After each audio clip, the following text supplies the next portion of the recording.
Hey everybody, Poppin' Fresh here. Here with the final week of the LCD Draft League, week 7. What the fuck? Why do I look so small? There we go. How do I sound? I keep running out of ways to have my mic stand up. Currently it's a candle. Most weeks it's a candle, but it's a littler candle, but that one is all burned up, so now I have to switch out my candles. This week's brought to you by Peach Prosecco. So this is the final week of the LCD Draft League. It's been super fun. Definitely a completely different experience. Where are my colors? Oh wait, never mind. I'm stupid. But this is it's been a completely different experience than any other draft league I've been in. I really like the amount of creativity it's allowed, and I really wanted to embrace the idea of total creativity for this week, minus a couple things here and there. But I've clinched playoffs. I'm the number 2 seed by 1 point, by one differential point. I'm not number 1, and the guy who beat me in I think week 2 is number 1 when I went down, when Moltres went down and everything went downhill from there. Obviously not going to blame it on that. I should have been able to play around it. But anyways, I'm clinched. I want to just see what I can do. I want to experiment a little bit. I want to use the guys on my team who I haven't really gotten a chance to make shine yet. That being Glalie and Rotom mainly. I know Smear. I originally was going to plan to have it where I just brought all my guys who I brought the least. So that would be Glalie, Rotom, and Zarude.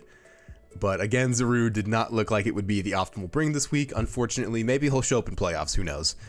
But I know I brought Smeargle and Swampert every single week, but they're not the same Smeargle and Swampert. My Smeargles have been essentially the same, minus maybe one move every single week. Been Prankster, max HP, max speed, like spikes, parting shot, court change, and then just add one move on there that I never even have clicked so far, I don't think. But this is the team I have this week. I'm doing it kind of a more freeform style, but before we take a look at these individual sets, we'll take a look at the opponent. This week I am playing the New York Yanmegas. Matty Weed. This team has been through a lot of different coaches. This is the final iteration of it, but I definitely like what they went with. It's a pretty versatile team. Overall, they only have a net fighting and ground weakness. They don't have any ground resists at all, which is kind of nice. So this could be a week where maybe I would go in with Swampert, like Intrepid Sword, Choice Band, and just blast him with Earthquakes. But something can run Levitate, and I've run Swampert every single week, so I wanted to do something different and not have Swampert be the star of the show. So taking a look at it, let's take a look at their speed tiers down at the bottom. Everything is very well. They're more centered than I am. Barraskewda is not as fast as Aura. Gastrodon is faster than Deblade and Snorlax. Everything else kind of falls in the middle. And looking at it, I noticed they don't have many things in terms of hazard control at all. Stealth Rocks and Sticky Webs are their only options. Defog is again their only option. So I thought it would be nice to pressure them with hazards and that kind of thing. But then I thought that's too much of a try-hard mentality. I want to do something weird and different. So I looked at it, and this is something I tried out in the ladder for a little bit, and I've been wanting to do this with Snorlax, and I think this is the week where I'm going to have the most odds of success to do it. So if you look down here, Snorlax, his max speed is 174 with a Jolly Nature. And that's pretty damn low. But what if I were to multiply that by 2? At the same time, multiplying his attack by 4. So if I were to do that, he jumps up to, what do you call that? What's the number? 348, which is pretty nice. 2 points slower than Gengar, so if it's not maximum speed Gengar, I am in the clear to outspeed it. I can never really outspeed Barraskewda, so that's kind of a lost cause. But hopefully, maybe they tailor their mons to outspeed Zarude, and then I'll outspeed all of them anyways. I could have adjusted the speed EVs and Snorlax to do whatever, but blah, blah, blah. I'm beating around the bush.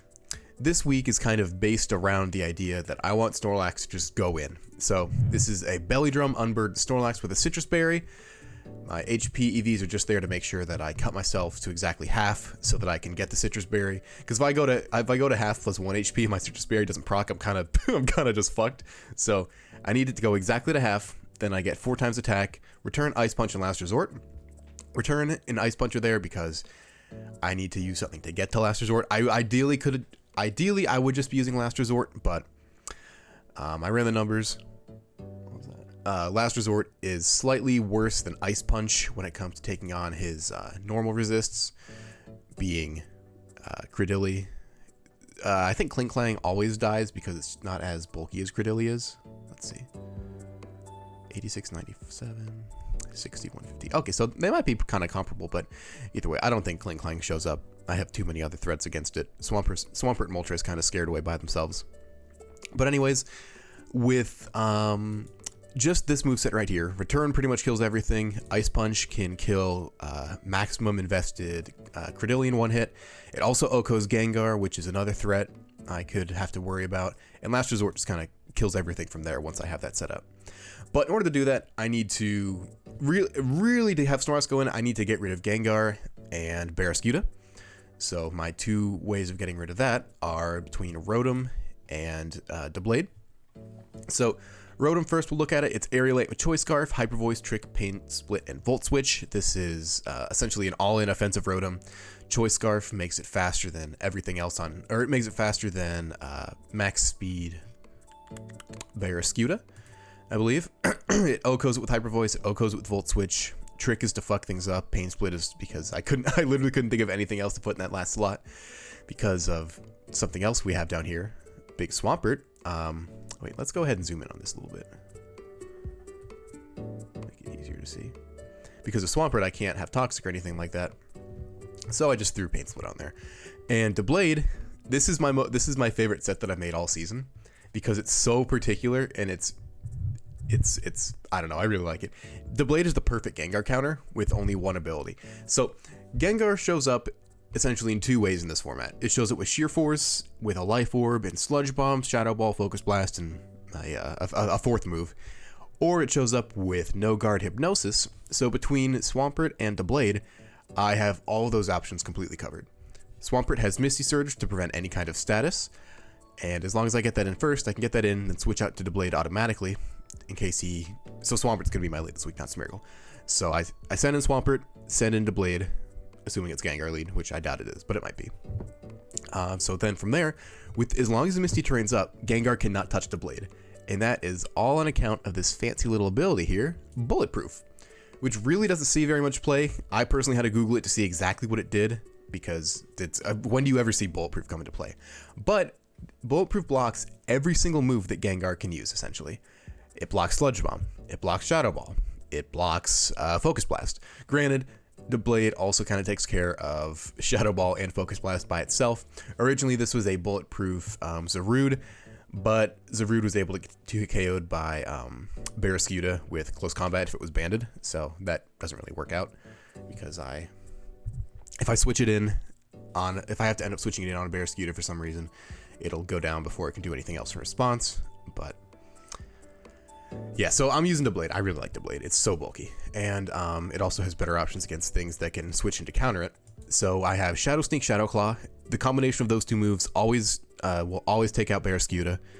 It'll always take out Gengar. And then I have Protect and Fury Cutter, which is super cool because they also have an Umbreon on their team. Umbreon takes no damage from Shadow Sneak or Shadow Claw. And with Fury Cutter, I can slowly build, after 2 hits, it's hitting at 160 base power. ×2 for super effective. That is ridiculous amounts of damage. And I'm actually investing all the way in attack this week for Doublade, which is a first for me. And it has a pretty beefy 110 attack stat. I think that's as high as Snorlax is, right? It's deceptive and it works very well as a defensive piece, but if you want to, it can go straight up offensive, which is pretty nice. And I mean, this team doesn't really have anything in the way of special threats that can harm it particularly. I mean, we look up here, we've got Gengar, which would, but Bulletproof blocks all that. Barraskewda's physical. Gastrodon can go mixed, but will typically be special. But I also have other ways to take care of that. Credilli could be, but I mean, other than that, it's a lot of special attackers. And Mega Manicham, that's another reason why I brought Doublade over Zarude, because it just blanks Mega Manicham. Cannot touch it at all. And it also messes it up with the ghost moves. So that's why Doublade is here. Very nice piece. Swampert is here with physical max investment as usual. Flip Turn, Earthquake, Stealth Rock, and Body Press. I put Stealth Rock on because they don't really have a good way to deal with it besides Rotom, which is itself weak to Stealth Rock. I think their team has a net Rock weak. No, my team has a net rock weakness, but still. Rocks are the only other hazard I have because I'm not using a standard spiking Smeargle, and just some chip damage over time is pretty nice. We already talked about Snorlax. Glalie is here because I feel really bad drafting a Mega Evolution and never using it. I never brought Mega Altaria. I have not brought Mega Glalie, but this is the week. Just pretty standard stuff. Intrepid Sword, Explosion, Return, Earthquake, and Freeze Dry. That pretty much hits everything on this team for some form of damage. It's a pretty good team matching up into Glalie, honestly. A lot of ice resists, but I mean, when you're at +1 with Explosion, nothing's actually an ice resist.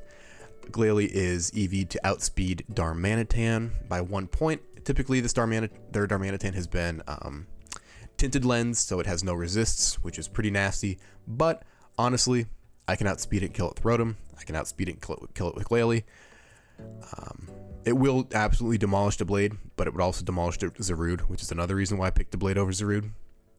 But it doesn't really do anything to Swampert, and that's kind of, again, Swampert being the core of my team, just carrying it all on its back. So when it comes to assigning MVPs for this team, it goes squarely on Swampert. And last but not least, we have Smeargle. This is a real certified hood classic, 69 EVs across the board. This is a Feargle. If any of you had the same experience getting into competitive Pokemon as I did, you look on YouTube, you see level 1 Rat Attack KOs whole team. Oh my god, how does he do that? And this is what that is. It's Sturdy, Shell Bell, Endeavor, Extreme Speed, Defog, and Destiny Bond. Really just the first two moves are going to be useful. Endeavor gets him down to 1 HP, or I think, what is it? Like, it has like 6 HP or 1 HP depending on, I don't remember what it's at. But none of these EVs actually end up boosting any of its stats by any points at all, which is kind of funny. Smeargle has such dog shit stats. So Endeavor will take it down to like 1 HP or however many HP this thing has. Ideally, it'll be 1 because it'll survive a hit. Extreme Speed outspeeds every form of priority they have on their team. They do have quite a bit in the way of priority options, but it's Fake Out is really the only one that I have to be worried about. But if I see that, I should probably just change this to Spiky Shield. Or yeah, that's actually a better idea. That's actually a much better idea. I don't know why I didn't have that. That's going to be Baneful Bunker. So yeah, so Baneful Bunker, I can protect on the Fake Out, and then I don't even need to hit it with the Extreme Speed afterwards. And then Destiny Bond, the Defog, well, this will be changed to Bunker. I'm going to keep Destiny Bond just to be annoying. But essentially, again, once Gengar's gone, they don't really have a good option to deal with this. I mean, granted, any kind of hazard support, any kind of hazards on the field instantly just kills Smeargle. So it's completely one-dimensional, but I think it's the one dimension is fun, at least for me. So this is the team. It's definitely weird. I think it does have the potential to work, and I'm at least glad I got to give Glalie and Rotom some screen time. I mean, I was gonna bring Rotom week 5, but my opponent forfeited, which sucked. But this is really the week of creativity and curiosity. So play the game tomorrow. We'll see how it goes. Hopefully I go off with Smeargle or Snorlax or even a Rotom. I think there's a lot of hidden offensive potential lurking here, but we'll see how it goes, and I will see you guys at the game. Later.